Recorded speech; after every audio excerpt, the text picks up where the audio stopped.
Can you really ever know someone's full motive? Do you ever look at somebody and think you know exactly why they're doing what they're doing, only to find out later that you had it completely wrong? Maybe you thought someone was being kind, and it turned out that they had an agenda. Or maybe you assumed somebody had bad intentions, but they genuinely were trying to help. The truth is, we are not very good at reading each other's hearts.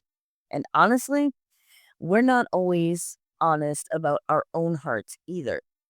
We learned back in Genesis chapter 3 that we cannot hide from God. We saw Adam and Eve try to hide in the garden after they ate the fruit.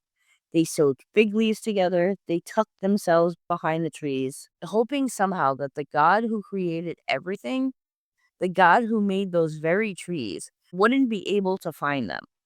And of course, he did. He always does. But sometimes it's not just the things we've done that we try to hide. Sometimes it's why we're doing them, our motives, the stuff going on under the surface that we don't want anyone else to see. We can look great on the outside. We can say all the right things and do all the right things, but still feel something completely different on the inside. We can fool the people around us. We can even fool ourselves. But we can never fool God. He knows all and he sees all, not just our actions, but the heart behind them. So here's a question I want us to sit with as we get into today's episode. The same question I had back when we were studying Genesis chapter 3. If we cannot hide anything from God, why do we even try? Hold on to that question. We will come back to it. Hey, real quick, before we dive in, do you guys enjoy listening to the Exploring the Bible podcast? Because if you do, and if you want some cool Exploring the Bible merch, Exploring the Bible has a merch shop. T-shirts, bags, mugs, and a lot more.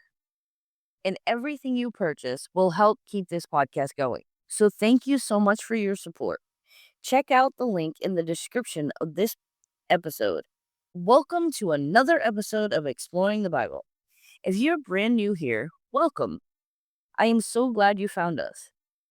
On this podcast, we do exactly what the name says. We explore the narrative stories of the Bible, from Genesis all the way to Revelation. We dig into what we can learn from these stories, the lessons, the warnings, and most of all, how to see God's love and mercy woven through all of it. And if you are returning for another episode, welcome back. Seriously, thank you for your ongoing support. It means the world to me. Whether you've been with us since the very beginning or you just joined us a few episodes ago, I'm glad you're here. We are continuing our journey through the early chapters of Genesis.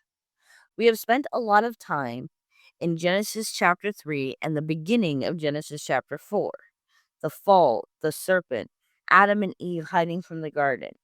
We were introduced to Cain and Abel. If you haven't heard any of those yet, I would encourage you to go back and listen to it because a lot of what we're going to talk about today builds on the themes from those episodes. But even if you're jumping in fresh today, don't worry. I'll give you enough context to follow along. Today we are in Genesis chapter 4, verse 3 through 7. We are looking at one of the most well-known sibling stories in all of Scripture, Cain and Abel. Now, most people know how this story ends. But today, I want to slow way down. I really want to look at what is happening before we get to that point. Because there is so much here I think we often rush past. And in doing so, we miss some really powerful lessons for our own lives. So let's start with the passage. Genesis chapter 4, verse 3 through 7. When it was time for the harvest, Cain presented some of his crops as a gift to the Lord. Abel also brought a gift, the best portion of the firstborn lambs from his flock. The Lord accepted Abel and his gift, but he did not accept Cain and his gift. This made Cain very angry, and he looked dejected. "Why are you so angry?" the Lord asked Cain. "Why do you look so dejected? You will be accepted if you do what is right." But if you refuse to do what is right, then watch out. Sin is crouching at the door, eager to control you, but you must subdue it and be its master. Okay, a lot of things are happening in these 5 verses. I have questions, and I think you probably have questions too. And I want to work through some of those questions together because once we really start unpacking this passage, I think it's going to hit a lot closer to home than we might expect. Let's start with one of the most obvious questions. If both Cain and Abel were giving the Lord gifts, why was one accepted and the other rejected? On the surface, that feels a little unfair, doesn't it? I mean, both brothers are doing the same thing. Both of them are bringing an offering to God. So, what's the difference? To really feel the weight of this question, I want us to use our imagination for a second.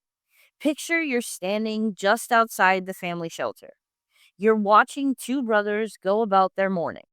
Cain heads out to the fields. He's a farmer. And as you watch him, you see he begins to work hard. The harvest is in. There is produce all around him. And when it comes time to prepare an offering for God, you see him look around and grab some of what's there and set it aside as his gift. Now you look over to Abel. Abel is a shepherd, and you watch him do something a little different. He doesn't just grab the first animal he sees, he walks through his flock slowly, carefully. He's looking at each one, he's evaluating, he's searching. And then, when he finally finds what he is looking for, the best of the firstborn lambs, he sets that one apart for God. On the outside, both brothers are giving a gift.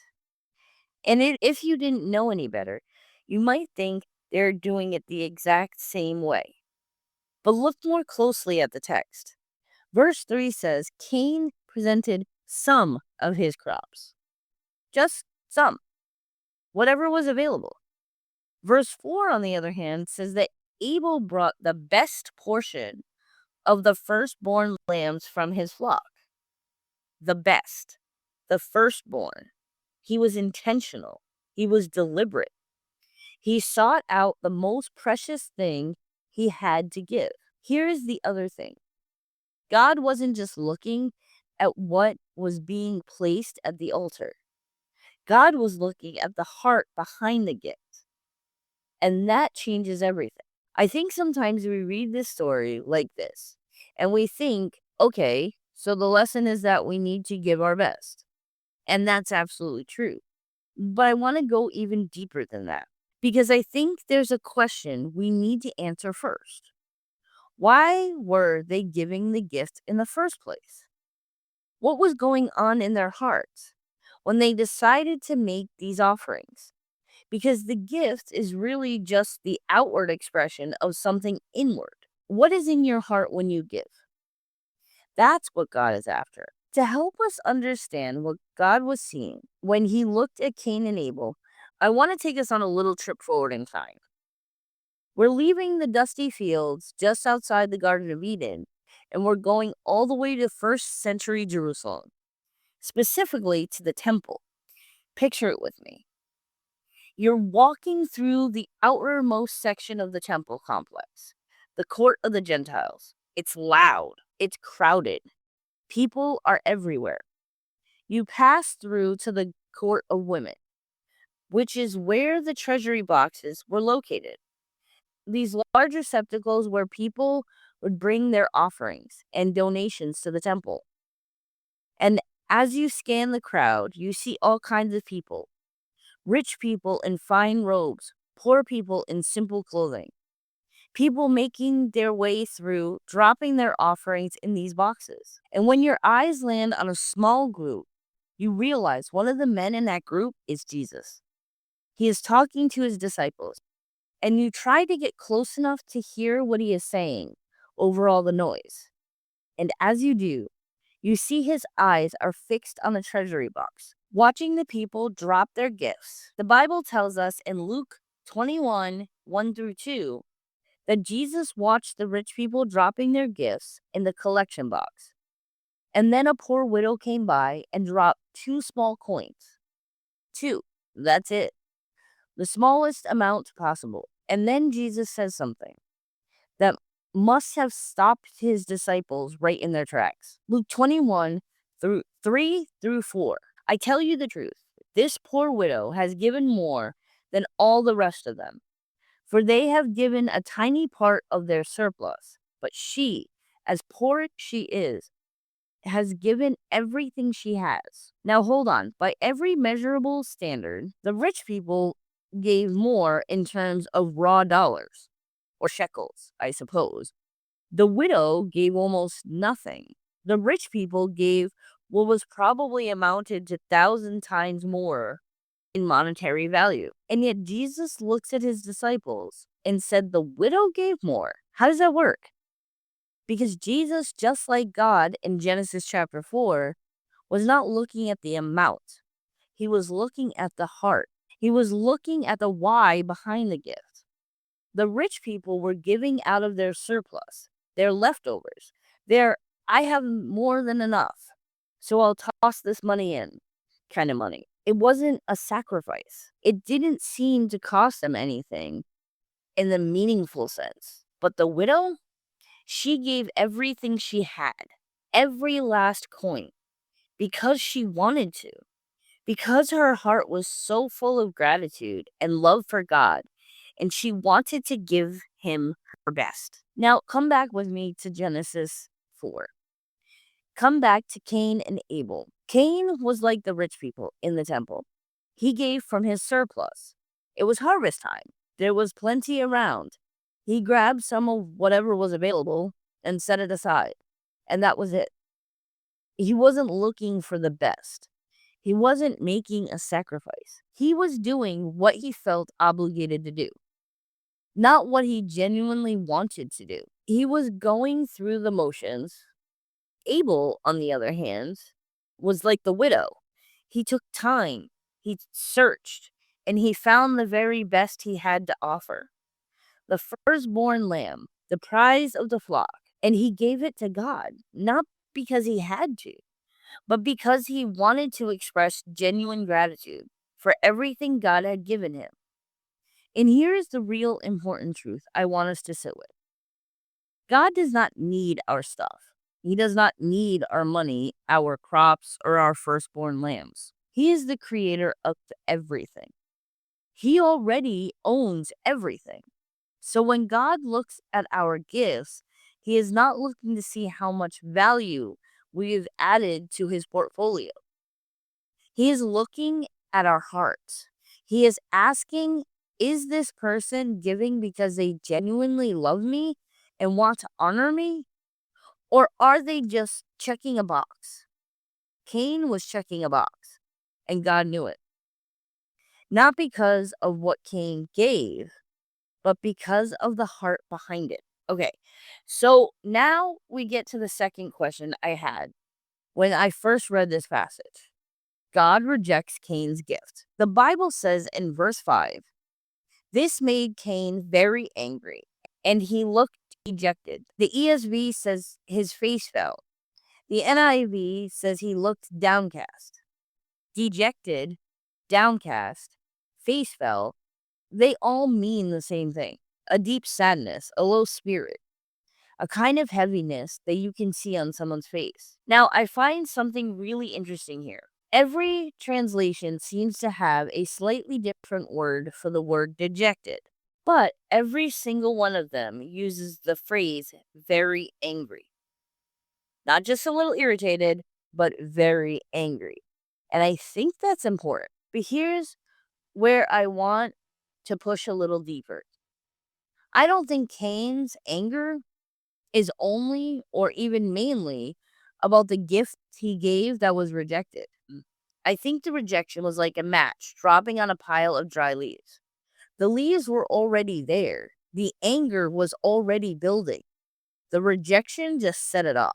Think about it. Cain did not just wake up one day and decide he wasn't going to offer something good to God. The fact that Cain gave so little care to what he brought suggests something deeper is going on.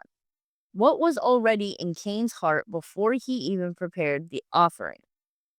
What was he already feeling about his brother, about his own place in his family, about the comparison between what Abel did and what he did?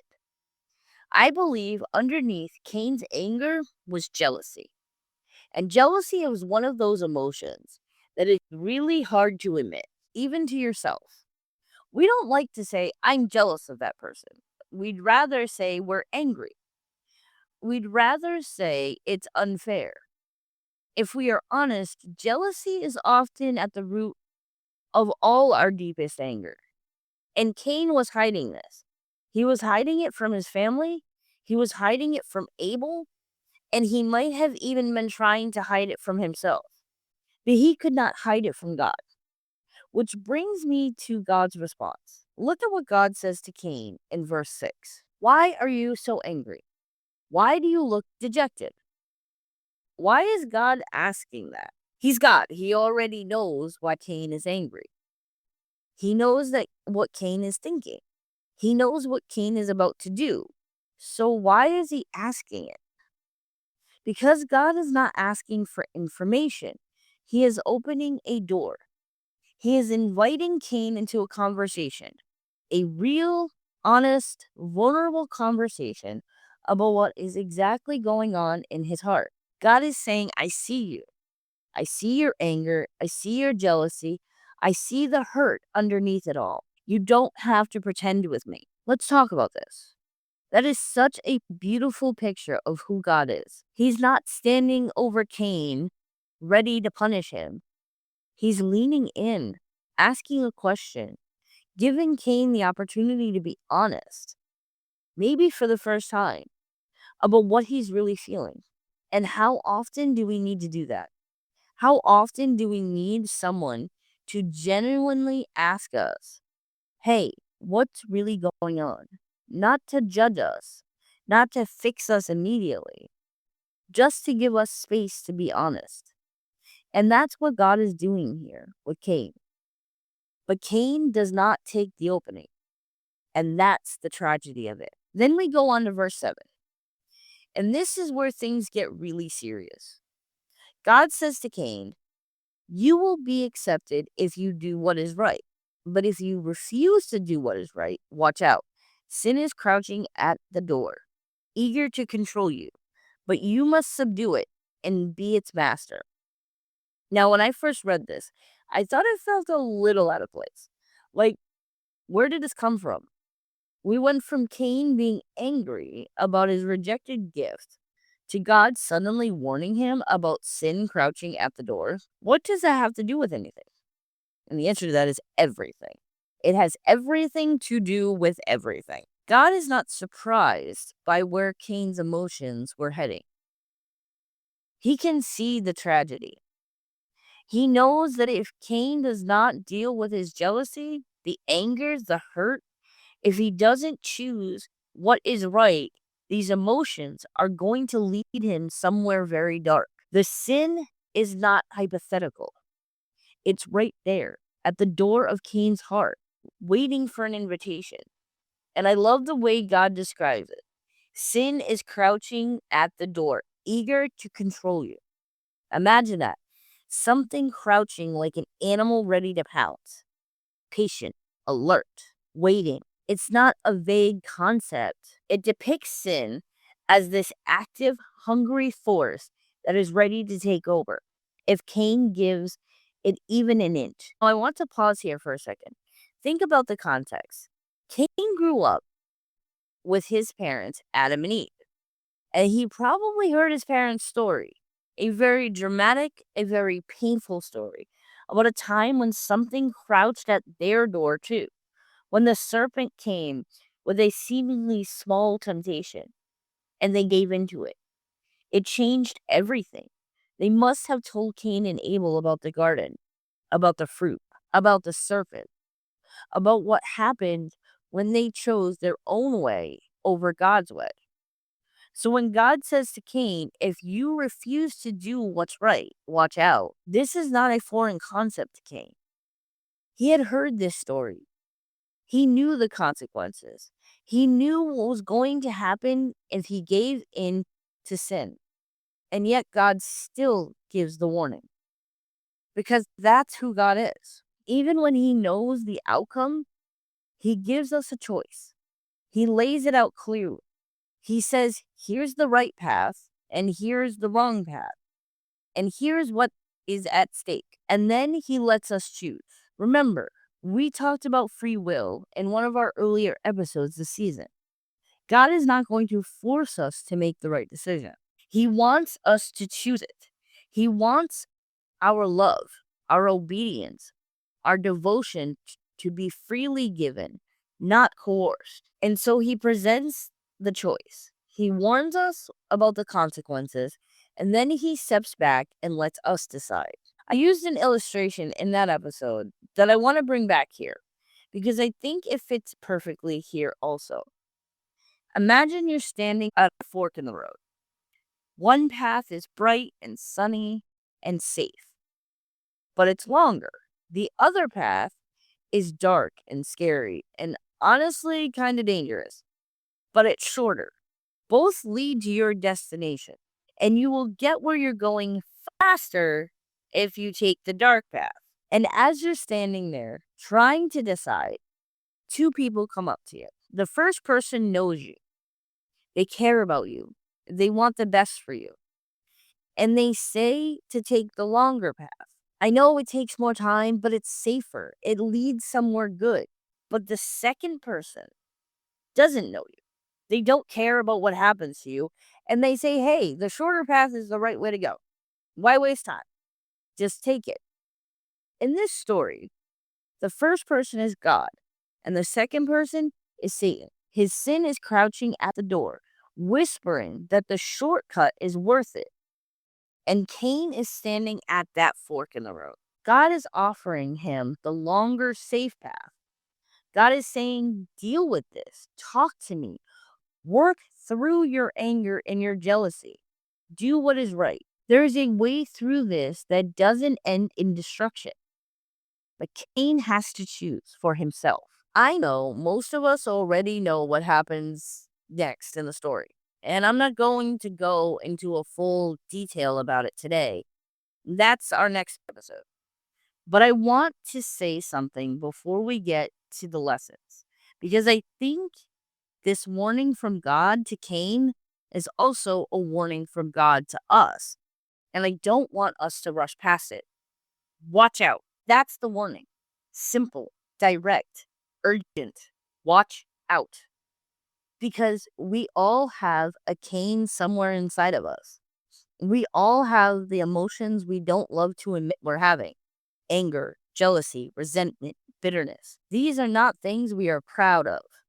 We don't talk about them openly. These are things we stuff down, push aside, and pretend aren't there. Until suddenly, they very much are there. And we've done or said something we can't take back. I'll be honest with you. Anger is one of those emotions, for me personally, that I struggle with. I can go to anger very fast. It's almost subconscious. Something happens, and before I even have a moment to think about it, I'm already angry. And I know that a lot of damage can be done in those moments when the anger takes over before wisdom has a chance to show up. Here is something that's really important though. Being angry is not a sin. Let me say that again, because I think sometimes we get this wrong. Being angry is not a sin. Anger is an emotion, and it is part of being human. Even Jesus got angry. We see that in the temple when he overturns the tables of the money changers. Anger can be righteous. Anger at injustice, anger at cruelty, anger at things that break God's heart. But uncontrolled anger, anger that we give into, anger that we let drive our decisions, our words, and our actions, that is where sin lives. It is not just the anger itself. It's what happens after the anger that gets us into trouble. screaming at someone, belittling them, making them feel worthless, cutting them down with our words, and yes, in the most extreme cases, physical harm, even murder. And here's the thing about jealousy, which I believe is what is really driving Cain. Jealousy is one of the most dangerous emotions because it also is one of the most convincing. Jealousy has a way of making us feel completely justified. They have something I should have. They got recognized and I didn't. They were favored and I wasn't. It's not fair. And that narrative feeds itself. It gets louder and louder.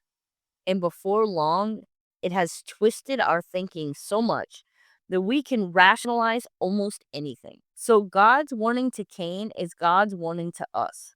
Slow down. Stop. Think before you speak. Think before you act.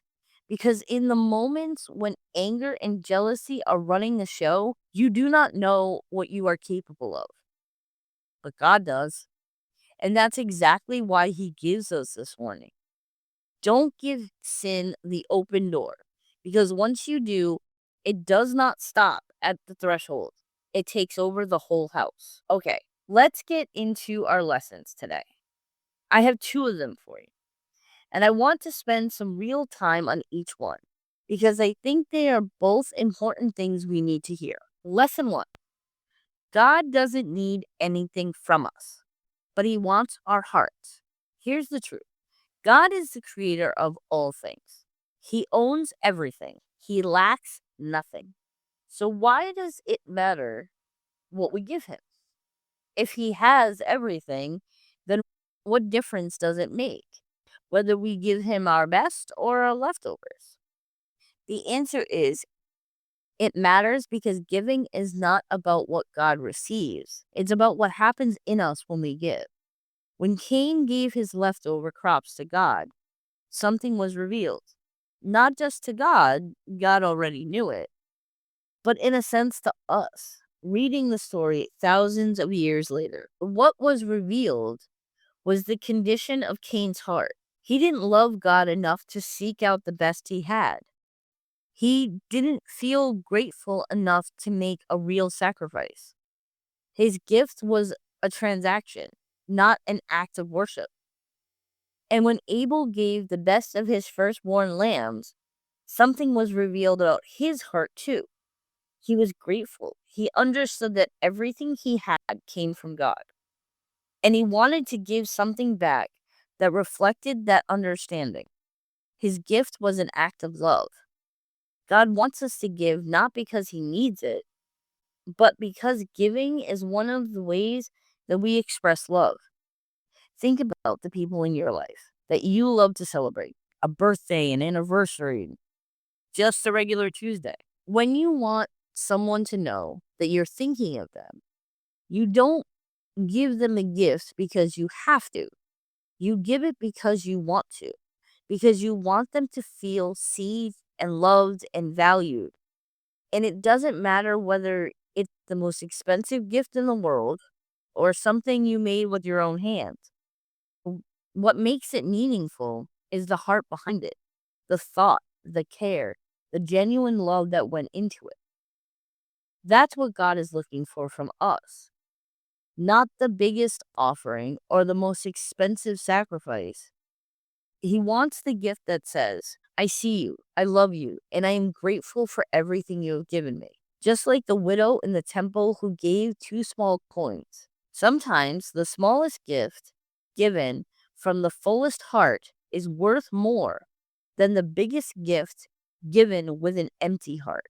Lesson 2: giving is not about money, it's about heart. I want to be really clear here because I know that for a lot of people, when we talk about giving in church or in a religious context, the conversation goes straight to money. And I understand why. The offering plate gets passed around, the temple treasury box are in front and center in this passage. But the real lesson here is much bigger than money. Cain and Abel didn't have any money.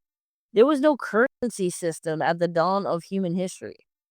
They gave what they had, crops and animals, and the widow gave the only money she had, 2 coins. But in each case, the Bible isn't making the point about money, it's making the point about the heart. So let me ask you, what do you have to give?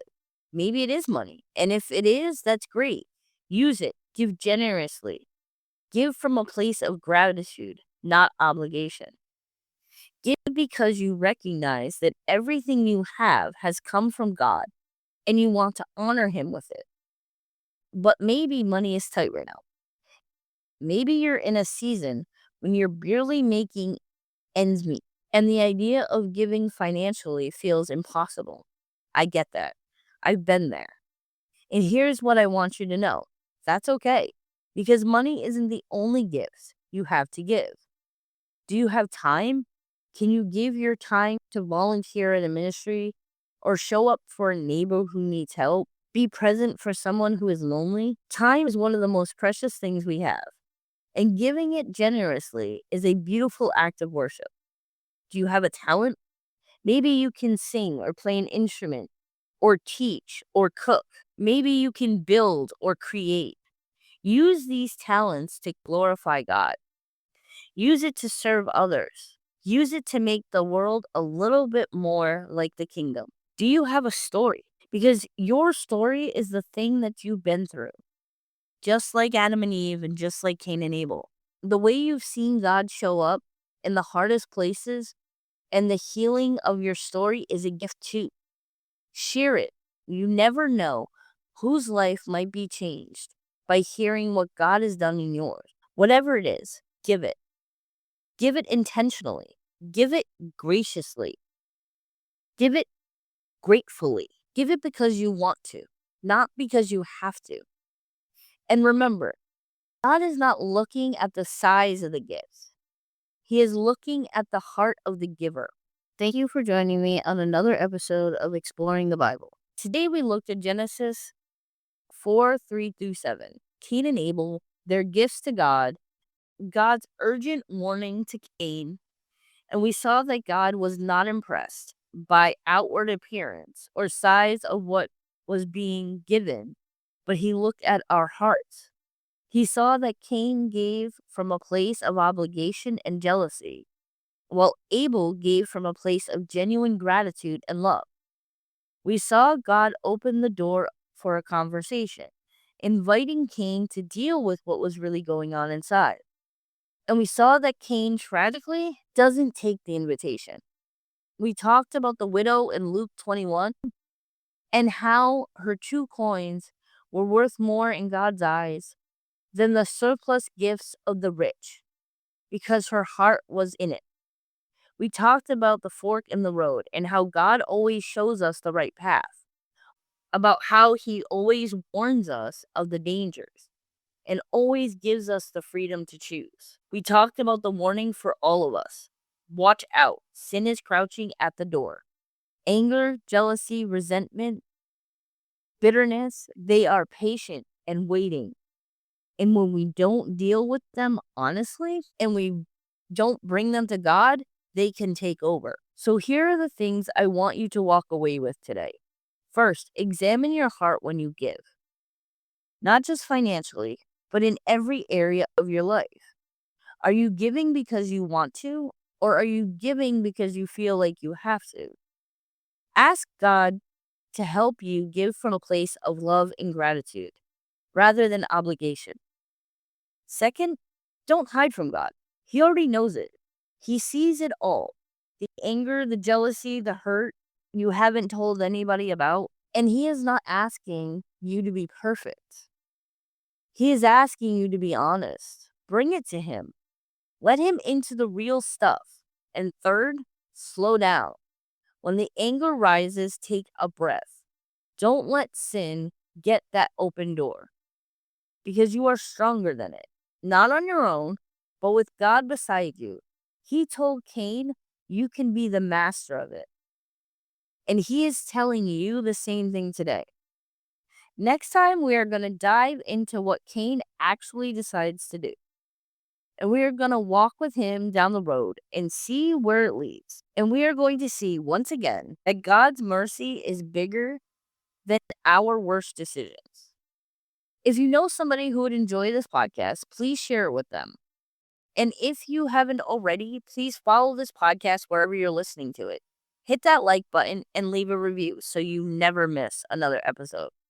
I would love to hear your thoughts, and I would love to keep this conversation going after the episode is over. Thank you so much for being here. It really means the world to me. And as always, God bless.